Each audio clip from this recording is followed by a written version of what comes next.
बिस्मिल्लाहिर्रहमानिर्रहीम। मैं राना मोहम्मद अफसल अमेरिका से अपने शो में आपको खुशामदीद कहता हूँ। देखने और सुनने वालों को मेरा सलाम। आज हम अमेरिका में होने वाले इंतखाबात के हवाले से अपना पहला वीलॉग करने जा रहे हैं। मेरे साथ जहांगीर शाह साहब मौजूद हैं, जो अमरीकी इंतखाबात पर गुज़श्ता 40 साल से नज़र रखे हुए हैं। मौजूदा इंतखाबात में अमरीकी अवाम अपने 46वें सदर का इंतखाब करने जा रहे हैं। इस सिलसिले में आज सुबह अर्ली वोटिंग का आगाज़ हो गया। इससे पहले अर्ली वोटिंग शुरू हुई, जो अमरीकी इंतखाबात में एक रवायत है कि लोग अपनी सहूलत को मद्देनज़र रखते हुए पहले वोटिंग का सिलसिला शुरू कर देते हैं। इस मरतबा कोरोना वायरस की वजह से अर्ली वोटिंग की शरह में बहुत हद तक इजाफा हुआ। मौजूदा सदारती इंतखाबात में मौजूदा सदर जो हैं ट्रंप, वो रिपब्लिकन उम्मीदवार की हैसियत से इंतखाबात में हिस्सा ले रहे हैं, जबकि डेमोक्रेट्स की जानब से साबिक नायब सदर जो बाइडन, जो ओबामा के साथ नायब सदर में अपना फरीज़ा सर अंजाम दे चुके हैं, वो इस मरतबा सदारती उम्मीदवार हैं डेमोक्रेट्स की जानब से। तो हम इस सिलसिले में जाकिर शाह साहब, अस्सलाम वालेकुम, क्या हाल है आपके? सब खैरियत है। बिल्कुल हंगामा इलेक्शन का यही सबसे टॉप न्यूज़ है अमेरिका में इस वक्त जो है। बाकी और ना सिर्फ अमेरिका में बल्कि अमेरिका के इलेक्शन का पूरी दुनिया की नज़रें होती हैं, क्योंकि उनका असर उनकी पॉलिसीज पर पड़ता है। जो अभी तक आज ये है वोटिंग शुरू हो गई है, ज़ोरों पे हो रही है। तो आप क्या समझते हैं, जो इंतखाबात हुए हैं इसमें जो सर्वे आए हैं उसमें किस उम्मीदवार की जीत के इम्कानात को जाहिर किया गया? सर्वे जितने आए इस इलेक्शन में अब तक जो है वो बाइडेन के फेवर में है, लेकिन ये इतना वो नहीं है बड़ा डिफरेंस। लेकिन अमेरिका में चक्कर ये है कि अगर एवरेज जो है 10 पॉइंट्स का डिफरेंस होता है। ये नहीं होता जैसे बाज़ उधर मुल्कों में ये होता है कि एक 80% वोट लेके और दूसरा 20 लेके। तो उस लिहाज से 10% इज़ गुड। लेकिन ये है कि चूँकि इलेक्टोरल वोट से इंतखाब होता है, तो पिछले मरतबा की तरह जो बैटल ग्राउंड स्टेट्स होती हैं जिसमें होता है कि दोनों कोशिश कर रही होती हैं party, most of the time उसी से इलेक्शन के रिजल्ट का आते हैं। तो अब जो तकरीबन 6-7 बैटल ग्राउंड स्टेट्स हैं जिसको ट्रंप ने जीत लिया था, सब 6 के 6 स्टेट, जिसकी वजह से हिलरी क्लिंटन को जो है नाकामी हुई। और वो सिर्फ आखिरी स्टेट थी, दोनों में से कोई भी जीत सकता है, जिसका काउंटिंग हो रही थी।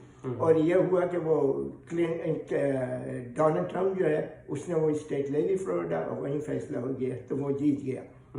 तो अब आप क्या समझते हैं कि कौन सी वो ऐसी स्टेट्स हैं जो इस इलेक्शन में स्विंग करेंगी, जो आप समझते हैं कि अगर डोनाल्ड ट्रंप उनमें से कुछ हार जाए, हाँ, तो उसके हार के इम्कानात होंगे, या जो बाइडन अगर कुछ जीतता है तो उसके क्या इम्कानात होंगे? इस मरतबा यही फ़र्क है कि पिछले मरतबा डोनाल्ड ट्रंप को, जिसको कोई सोच नहीं सकता था कि जितने करियर पॉलिटिशियंस और जो कांग्रेसमैन सेनेटरमैन 40 साल से बैठे हुए हैं, उनमें से कई प्रेसिडेंशियल इलेक्शन में भी लड़ चुके हैं, लेकिन प्राइम मिनिस्टर हार गए थे। कोई सोच नहीं सकता था कि ट्रंप जो है ना उनको बीट कर सकता है। लेकिन कुछ का उसका जो अंदाज था इलेक्शन कैंपेन का, वो बिल्कुल ही डिफरेंट था, जो आज तक मैंने कम से कम नहीं देखा कि किसी प्रेसिडेंट ने, और हिस्ट्री भी बताती है कि किसी प्रेसिडेंट ने ये रास्ता इख्तियार करो। वो बड़ा रूट था, पर्सनल था, और बिल्कुल स्टबर्न था, और किसी लोगों को ह्यूमिलिएट किया, बेइज्जती की, पर्सनल फैमिलीज पे हाथ डाला। लेकिन बात चीज़ें ये होती हैं कि वो चीज़ें हर तरफ से बड़ी ये हो रही थी कि शोरगुल हो रहा था कि इस तरह कभी नहीं हुआ, रिस्पेक्ट नहीं है बिल्कुल। लेकिन वो किसी तरह उसके लिए काम कर गई वो चीज़ें। और बड़ी हैरान कुन बात यह कि बड़ा अनप्रेडिक्टेबल रिजल्ट आए, जबकि पिछली मरतबा जो था। अच्छा, अब ये फ़र्क है कि चूँकि कोरोना वायरस सबसे बड़ी चीज़ है जो प्रेसिडेंट क्लिंटन को हर्ट किया है, जिसने कोरोना वायरस से पहले जो थे ट्रंप जो थे उनकी पोजीशन काफ़ी अच्छी थी, इकॉनमी बहुत अच्छी थी, रिसेशन कुछ दूर तक कोई ये नहीं था इम्कान, अनएम्प्लॉयमेंट अच्छा था, पोजीशन बहुत अच्छी थी। लेकिन कोरोना वायरस ने आके जो है इसको हर्ट किया बुरी तरह। तो आपका कहना ये है कि कोरोना की जो हैंडलिंग है वो उसे सही तरीके से नहीं हो सकी, जबकि पब्लिक तो उन्होंने बहुत सारे पैकेजेस दिए हैं, स्टिमुलस चेक दिए हैं, तो उससे क्या समझते हैं आप, उसमें क्या असरात पड़ेंगे? पहली चीज़ ये हुई, क्यों इतनी इसकी पोजीशन ख़राब हुई, क्योंकि ये तो ओवरऑल अराउंड द वर्ल्ड ये हुआ है, यूनिवर्सल है कि कोरोना वायरस को हर मुल्क को हर्ट किया है बुरी तरह। लेकिन इसको जो है इस वजह से लोग काफ़ी अगेंस्ट हो गए कि पहली चीज़ ये थी, जब बिल्कुल स्टार्ट हुआ तो पहले तो इसने एक्सेप्ट ही नहीं किया उसको, कहा कि ये कोई बड़ी चीज़ नहीं है, नॉर्मल जैसे होता है, ये फिक्स हो जाएगा। और काफ़ी हद तक इसने तो छुपा के रखा था, जिसकी वजह अब ये बताते हुए एडमिट किया, क्योंकि बाद इसके जो कॉन्फिडेंट्स थे जिनको इसने फायर कर दिया, ये फायरिंग करने में तो माहिर है, जितने इसने एडमिनिस्ट्रेशन में किए हैं बहुत ही कम नज़र आता है, जो अपने इसके खास बिल्कुल प्रधानमंत्री। तो किस किस को फायर किया इसने अपने दौरे सदारत में? इसमें अटॉर्नी जनरल को फायर किया, FBI को फायर किया, FBI के चीफ को फायर किया। इवन जो कोरोना वायरस सबसे बड़ा इशू है उसके जो ये है डॉक्टर फूची जो है, जो CDC के चीफ हैं, उससे इतनी कंट्रोवर्सी चल रही है। लेकिन क्या वजह थी, किस्मत थी, हो सकता था कि लोग इलेक्शन करीब आ रहे हैं, ज़्यादा खार खाएं कि जो एक्सपर्ट है इसका, तो वो बिल्कुल अगेंस्ट है। लेकिन इसने कह दिया है इस वक्त बिल्कुल 2-3 दिन पहले कि अगर तो ये कहते नहीं है, ये तो कहते हैं जब मैं जीतूंगा तो नेक्स्ट कैबिनेट में फूजी वो फायर हो जाएंगे। तो उसने धमकी क्यों दी है कि अगर वो ना जीते तो अमेरिका छोड़ जाएंगे? इसकी क्या वजह, कोई खौफ है, डर है? नहीं, ये जो है ये इस तरह की चीजें, ये जो क्लिंटन है ये यूनिक है प्रेसिडेंट से कि ये बात कह जाता है पहले, और उसकी एक वजह यही लगती है कि ये जो है बिल्कुल रुकी है पॉलिटिक्स में, तो ये जीरो था क्योंकि इसका कोई ताल्लुक ही नहीं था, ये तो एक प्राइवेट बिजनेसमैन था। तो ये बातें पॉलिटिशियन आदमी पहले मोस्ट ऑफ द टाइम, हालांकि बड़े बड़े पॉलिटिशियन भी कर जाते हैं गलतियां, लेकिन मोस्ट ऑफ द टाइम ये होता है पहले वो सोचते हैं फिर कहते हैं। इसका ये कि बिल्कुल ब्लंट है, पहले कह देता है और उसके बाद जब लोग सवाल पूछते हैं तो बोलता है कि हाँ मैंने सुना है, देखो I'll find out if it's true। तो उससे ये होता है कि अगर आपने कोई झूठी बात भी डाल दी, जैसे आजकल YouTube पे प्रोपेगेंडा न्यूज़ मीडिया में लोग डालते हैं, आधे लोग नहीं मानते तो आधे लोग उसको सच भी समझते हैं। तो इसकी ये आदत है हमेशा करने की। तो अब वो जो छोड़ जाएगा जिसमें कोई प्रैक्टिकल वो नहीं है, क्योंकि पहले जैसे प्रो डेमोक्रेट्स हैं या प्रो रिपब्लिकन है, उसके लोग जो पब्लिक में से वो काफ़ी कह देते थे ओ अगर ये मेरा कैंडिडेट नहीं आया तो मैं मुल्क छोड़ के चले जाऊँगा। वो सिर्फ बिल्कुल बातें ऐसी हैं जिसमें तो कोई अभी आप कौन सी बैटल स्टेट हैं कुछ बताएंगे? उनमें कौन सी बैटल स्टेट्स हैं इस वक्त? जो है ये 6-7 बैटल स्टेट्स हैं जो सबकी सब ट्रंप ने ले ली थी और जिसी वजह से इसकी विक्ट्री। तो इनमें है बैटिंग ग्राउंड स्टेट बिल्कुल फ्लोरिडा है, नॉर्थ कैरोलिना है, एरिजोना है, मिशिगन है और पेंसिल्वेनिया है। ये वो स्टेट्स हैं जो सबकी सब रिपब्लिकन ने ली थी, और बाद स्टेट्स ऐसी हैं जिसमें कोई 50 और 70 साल से ही वो रिपब्लिकन ले रहे। अच्छा, ये सब ट्रम्प ने ली थी, लेकिन चूंकि उसके अगेंस्ट जो है इस वक्त जो राय चेंज हो गई है, लोगों की ज़रा मुखालफत हो गई है, तो इसी तरह जो मेरा ख्याल है कि फैसला ये होगा वही जीतेगा। ये जो सब जीती हुई उसकी बैटिंग ग्राउंड स्टेट थी, इसमें से अगर वो 2 भी लूज करता है तो फिर जो बाइडेन जीत जाएगा। बैटिंग ग्राउंड स्टेट्स पे ही डिपेंड करता लगता है जो सही। अच्छा, अगर जो ट्रंप अगर हारने की तरफ जाता है या आज जो रिजल्ट वो उसकी फेवर में नहीं आते, तो क्या आप समझते हैं कि ये कोर्ट में जाएंगे या उसके पास क्या ऑप्शंस होंगे? जिस तरह डोनाल्ड ट्रंप का है, जो आज तक इस तरह कोई हुआ नहीं सिवाय इलेक्शन के बाद ये अल गोर, और जब जॉर्ज बुश का था जूनियर का मुकाबला, और जिसमें ये हुआ था कि रात को पूरे आ गए, रिजल्ट आ गए, वो इलेक्ट हो गए जॉर्ज बुश, लेकिन सुबह जब उठा मैंने देखा तो उसमें पता लगा कि वो चेंज हो गया, उन्होंने चैलेंज कर दिया। लेकिन वो चैलेंज ऐसा था गोर का कि वो ये नहीं था कि उसमें कोई बेईमानी या कोई ये इल्ज़ाम नहीं था, उसमें ये था कि जो वोट डाले गए थे ना वो माल फंक्शन था, मैल प्रैक्टिस नहीं थी उसमें। तो उसमें ये हुआ था कि वो जो जैसे भी वोट डाले जाते थे उसमें जो मशीन होती थी उसमें किसी का पंच होता था, तो पंच का जो होल होता है ना, उससे जो होल जो कागज का जो निकल जाता है, चैट जिसे बोलते हैं, वो निकले नहीं थे कुछ वोटों में। तो उसका ये हुआ, चैलेंज किया, तरीके से गए, दोनों तरफ के लोग थे, वो पूरा वो चलता रहा सिलसिला, डोनाल्ड ट्रम्प के लॉयर्स थे, और फिर जो फैसला हुआ उसको दोनों ने एक्सेप्ट किया, क्योंकि उसमें कोई ऐसी नहीं। लेकिन अब सिचुएशन जो दूसरी है, क्योंकि पहले उस इलेक्शन में कोई किसी ने बोला थोड़ी था कि हम रिजल्ट आएंगे तो नहीं मानेंगे।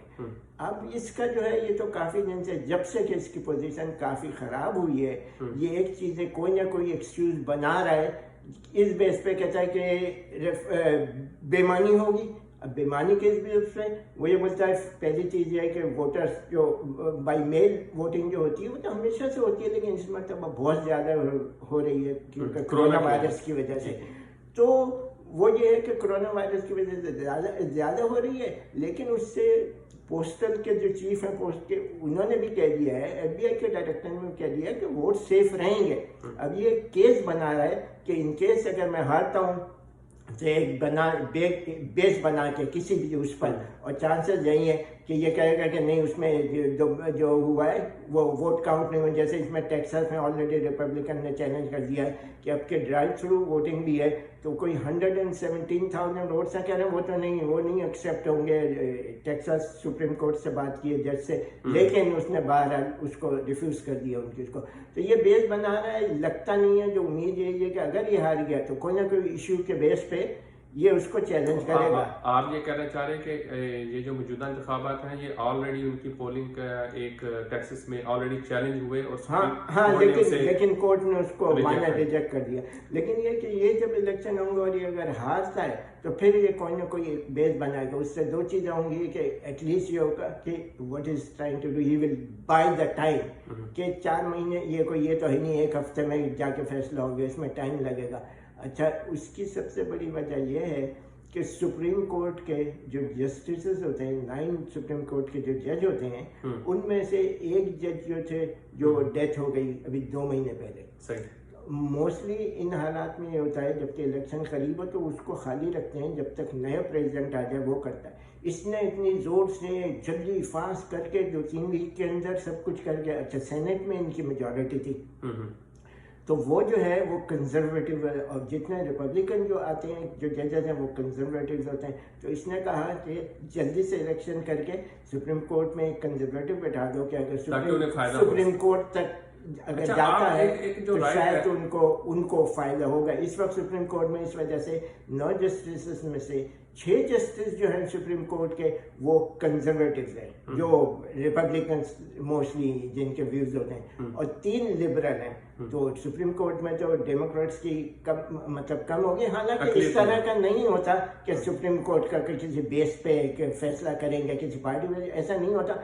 लेकिन ये होता है कि कभी होता है कि फर्ज करें कि टाई हो जाए, टाई इस तरह हो जाए कि अगर वो टाई हो जाए तो उसमें अगर 1 वोट का फर्क होता है तो वो ये करते हैं कि जो चीफ जस्टिस है ना वो कर सकता है उसको, तो बहरहाल ओवर टाइम ब्रेकर। तो बहरहाल ये होता है कि जो है मौजूद के इसका प्लान यही था कि वो कम से कम एटलीस्ट जस्टिस जो आ जाए सुप्रीम कोर्ट का तो हमारी मेजॉरिटी हो जाए तो शायद इसके फेवर में जाए। अच्छा, ट्रंप के इस्तीफा देने के हवाले से जो थी कि अगर वो हार जाते हैं तो वो जनवरी में इस्तीफा दे देंगे, ये क्या बात है? ये बिल्कुल इसी तरह की बात है। उसके समय उसकी जो सीक्वल की पार्ट 2 है जो कि मैं छोड़ के चला जाऊंगा, ये उसी तरह की चीज़ है कि वो मैं रिजाइन दे दूंगा, क्योंकि ये तो इन चीज़ों में बहुत कॉमन है। ये इस तरह है कि ट्रू सिंबल ऑफ ये इंफॉर्मेशन टेक्नोलॉजी जो आजकल है, यूट्यूब जैसी, और जो है जो मर्जी है लिख रहा है उस पर। तो इसका ये है कि ये तो है जो मर्जी है ये बोलता है ना, ये कहीं यहाँ से जाएगा, कहाँ जाएगा? इसका जो काम है अमेरिका है, यहीं जिंदगी है, यहीं इसने सब कुछ किया है, बिजनेस यहीं पे किया है, और कौन छोड़ के जाता है? तो इसी तरह है कि इसने बोला कि मैं छोड़ के चला जाऊँगा, वो कोई ऐसी बात नहीं है। वो बिल्कुल इसी तरह है कि जैसे कि ये दूसरी बातें हम लोग देखते हैं ना, इस तरह झूठी बातें देखते रहते हैं यूट्यूब में, कुछ बिलीव करते हैं कुछ नहीं करते। जी नाज़रीन, आपने देखा कि जहांगीर शाह ने इस हवाले से अपनी तफसीली जो मालूमात थी, इंफॉर्मेशन थी, वो हमारे साथ शेयर की, और उन्होंने बताया कि किस तरह डोनाल्ड ट्रंप अगर जीतते हैं तो वो किस तरह आइंदा जो 4 साल हैं वो अपने दौरे सदारत में जो इम्कानात उनके जाहिर किए, और अगर जो बाइडन जीतता है तो उसके क्या इम्कानात होते हैं। लेकिन अमेरिकन इंतखाबात में ओवल ऑफिस का जो भी नया मेहमान होगा उसके पाकिस्तान के साथ ताल्लुकात कैसे होंगे, इस हवाले से हमें नज़र रखनी होगी, क्योंकि पाकिस्तान के खित्ते में इस वक्त बहुत अहम सूरत हाल इख्तियार कर चुके हैं। इस वक्त वहाँ पे अफगानिस्तान में अमेरिकी फ़ौज का इनखला होने जा रहा है। इस हवाले से और जो मौजूदा अमेरिकी सदर हैं डोनाल्ड ट्रंप, इन्होंने जो अपनी कैंपेन है वो चाइना के साथ जो अपनी उनकी जंग जारी है, मुआशी जंग जारी है, उसको बुनियाद बना के उन्होंने यहाँ पे अपनी इस कैंपेन को लॉन्च किया और उन्होंने नारा दिया वर्क फॉर चाइना और वर्क फॉर अमेरिका। तो देखते हैं आज शाम क्या रिजल्ट निकलते हैं। इसी के साथ हमें इजाजत दीजिए, इंशाल्लाह अगले एपिसोड में आपके साथ मुलाकात होगी। अल्लाह हाफिज। खुदा हाफिज।